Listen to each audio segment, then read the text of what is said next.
নিরাপদ সড়ক চাই, নিরাপদ চাঁদাবাড়ি চাই, চাঁদাবাজি চাই।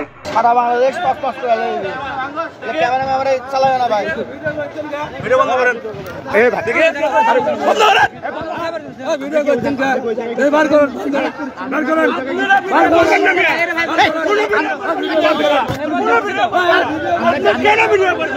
আজকে সেই পরিবহন শ্রমিকদের উপরে হারিয়ে যাওয়া এই দেশ থেকে হাসিনা সরকারের লালন করা কিছু সন্ত্রাসী জেল থেকে বেরে আমার শ্রমিক নেতাদেরকে আহত করা হচ্ছে, নিহত করার পজিশন ক্রিয়েট করা হচ্ছে।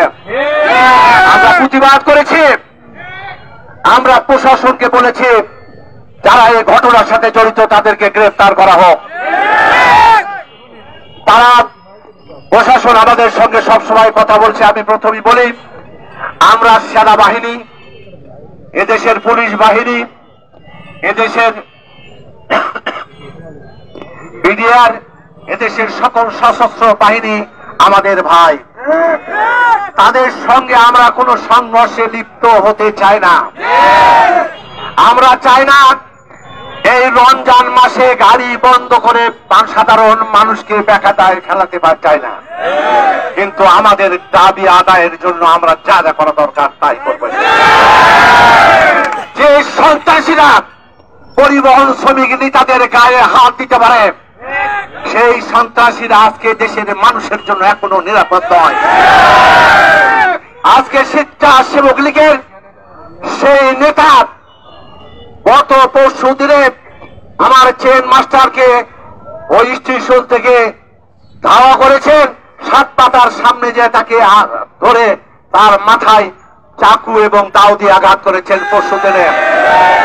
গতকালকে আমার একজন ভারপ্রাপ্ত সেক্রেটারি জনাব আনোয়ার হোসেন রানা এবং আমার কার্যকরী কমিটির সদস্য হযরত আলীকে কত বিক্ষত করেছেন।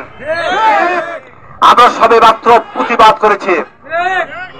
আমরা সন্ত্রাসীদেরকে বলতে চাই, আপনার পরিবহনের সাথে লাগবেন না। আমরা কিন্তু যেমন ভালো তেমনই খারাপ। আমরা কিন্তু আগুন জ্বালাতে চাই না কারো মুখে। আমরা কিন্তু মানুষের সঙ্গে কোনো সংগ্রাম করতে চাই না।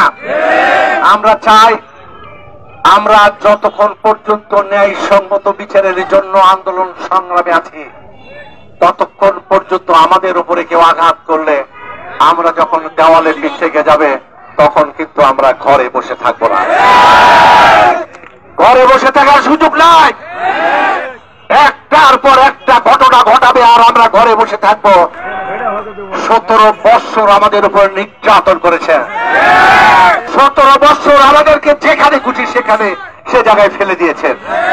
আমরা আর এভাবে চলতে চাই না।